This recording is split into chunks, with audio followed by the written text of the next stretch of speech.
السلام علیکم دوستو. ہم آج گپ شپ لگاتے ہیں cancellation of bail. Cancellation of bail criminal practice کا ایک ٹیکنیکل ایشو ہے جو کرمنل پروسیجر کوڈ 1898 کی سیکشن ہے 497. When bail may be taken in the cases of non-bailable offences.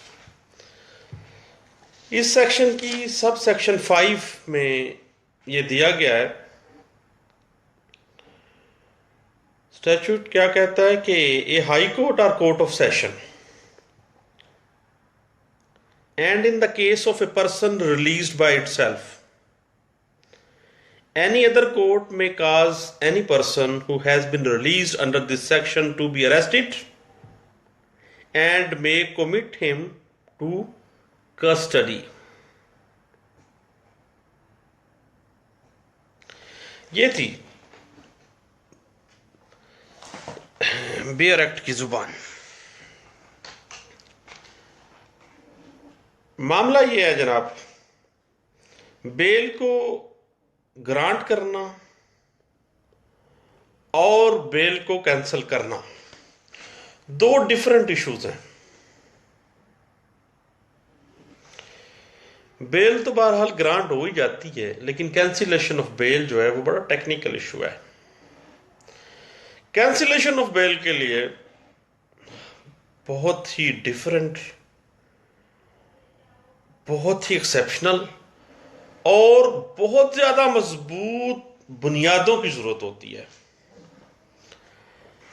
اگر آپ کی کینسلیشن آف بیل کی گراؤنڈ جو اگر مضبوط نہیں ہے تو قطعی صورت آپ کی کینسلیشن آف بیل جو ہے اپلیکیشن وہ ایکسیپٹ نہیں ہونی، کیونکہ کینسلیشن کی وجہ سے معاملے کے اوپر، اسی سیم میٹر کے اوپر ایک اور رائے قائم ہو جاتی ہے. اس لیے عام طور پر کینسلیشن آف بیل کی اپلیکیشنز جو ہیں وہ کامیاب نہیں ہوتی. کینسلیشن آف بیل کے لیے جو سکے بند اتھارٹی میں سمجھتا ہوں وہ ہے 2004 SCMR 116. اس کے علاوہ سیم جو پرنسپل اسٹیبلش کیے گئے وہ تھے 2003 YLR 1911.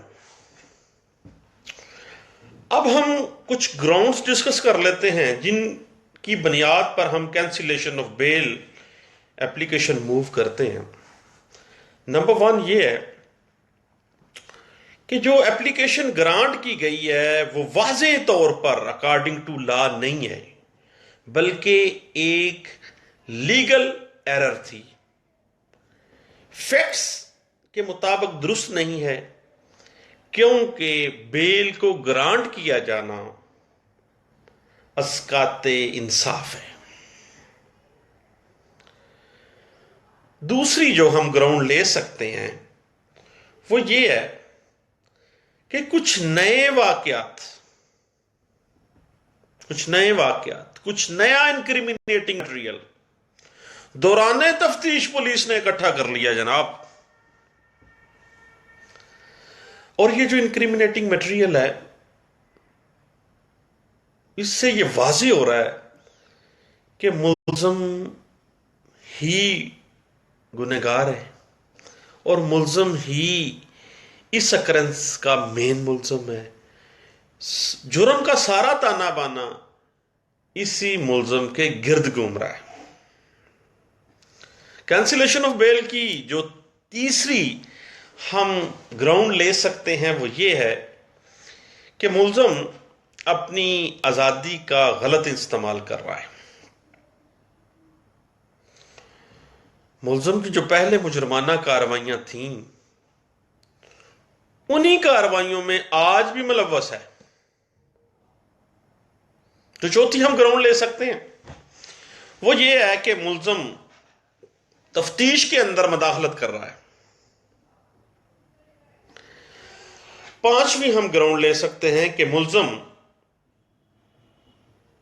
کمپلیننٹ کی جو شہادت ہے اس میں تحریف کرنے کی کوشش کر رہا ہے، اس کے اوپر اثر انداز ہو رہا ہے۔ چھٹی جو ہم گراؤنڈ لے سکتے ہیں cancellation of bail under section 497 sub section 5 CRPC کے تحت، وہ یہ ہے کہ جو ملزم ہے وہ گواہان استغاثہ کو دھمکاتا ہے یا ایسی کارروائیاں کرتا ہے جس سے گواہان استغاثہ خوف محسوس کر رہے ہیں، ڈر محسوس کر رہے ہیں کہ اگر انہوں نے خلاف گواہی دی اس ملزم کے، دین اس کے سخت برے کانسیکوینسز ان کو برداشت کرنے پڑیں گے۔ اس کے بعد جناب ہم جو ساتویں گراؤنڈ لے سکتے ہیں کینسلیشن آف بیل کی، وہ یہ لے سکتے ہیں کہ ملزم روپوشی اختیار کرنا چاہ رہا ہے، ملک سے بھاگ جانا چاہ رہا ہے، یا شامل تفتیش ہی نہیں ہو رہا جناب۔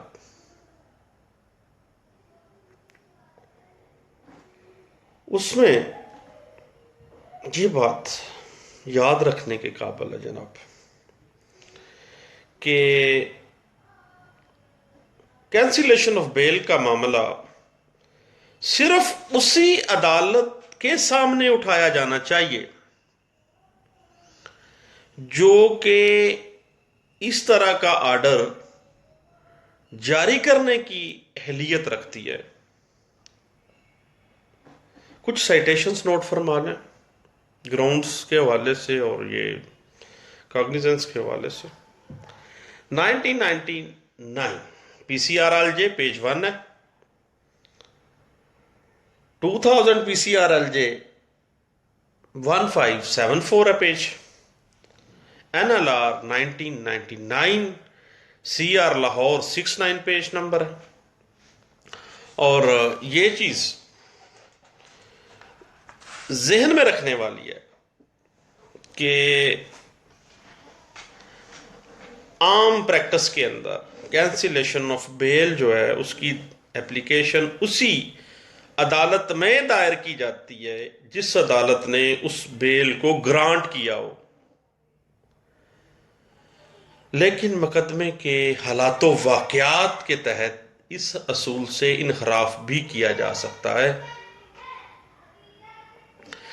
اس حوالے سے ایک سائٹیشنز کچھ نوٹ فرما لیں۔ PLD 1999 ہے، لاہور پیج ہے 516، 1970 یہ سکے بند اتھارٹی ہے جی، SCMR ہے 786، بہت کچھ پتہ چل جاتا ہے اس میں 4975 کا۔ 1976 PCRLJ یہ بھی بہت رول اسٹیبلش کرنے والی اتھارٹی ہے، اس کا پیج ہے 324 ہے۔ اس کے علاوہ 1991 PCRLJ پیج ہے 13 ہے۔ اور یہ بات غور طلب ہے، ذہن میں رکھنے والی ہے کہ ایکسیپشنل کیسز کے اندر، ہر کیس میں نہیں، ایکسیپشنل کیسز کے اندر جو کینسلیشن آف بیل اپلیکیشن ہے وہ ہائی کورٹ میں بھی دائر کی جا سکتی ہے۔ ہائی کورٹ میں آپ دائر کرنے کے لیے کون سے قانون کا سہارا لیتے ہیں؟ یہ ہے جناب چیپٹر نمبر 10 ہے، والیوم نمبر 3 ہے، high court Lahore high court rules and order ہیں۔ تو یہ میری گپ شپ تھی جناب کینسلیشن آف بیل کے حوالے سے۔ دوبارہ ملتے ہیں جناب کسی اور ٹاپک کے ساتھ۔ اللہ حافظ، تھینک یو۔